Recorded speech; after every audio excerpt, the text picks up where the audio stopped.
In a small village tucked away by the great Iroko forest, lived a man named Adwail, a woodsman whose axe was as famous as his laughter.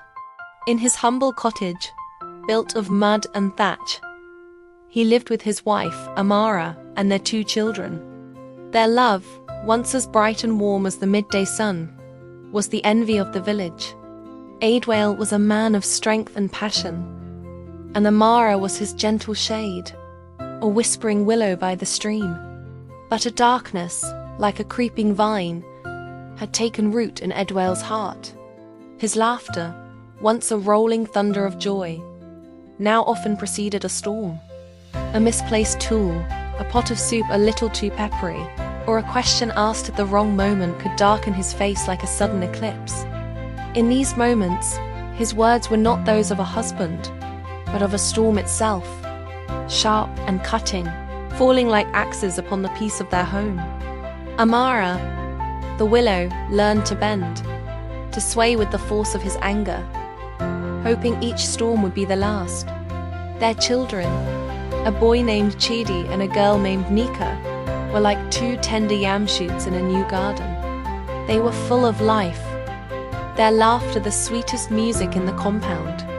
But when the storm of their father's anger broke within the walls of their home, they would retreat into themselves. Chidi, who loved to mimic the weaver birds with his small flute, would fall silent. Nika, whose feet were always dancing to a song only she could hear, would become still as stone. They would hide in the corners of the hut, their bright spirits wilting like flowers denied the sun. Amara, the willow, would watch them, her heart breaking with each silent tear she wiped from their faces. The fear in their eyes was a reflection of the poison seeping into their home. The silence soon spread beyond the cottage walls, seeping into the very forest that had once been their playground. The birds seemed to sing a sadder song when Chidi was near. The butterflies no longer danced around Nika.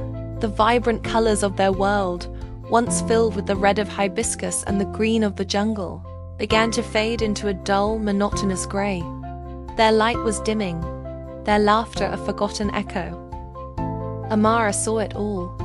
She saw that the constant storm from the man she loved was turning the very soil of their family toxic, and her precious saplings could no longer thrive. They were withering before her very eyes. One morning, after a night of terrible thunder within their home, a storm that left the air thick with unshed tears and unspoken fears, Amara knew what she must do. The willow cannot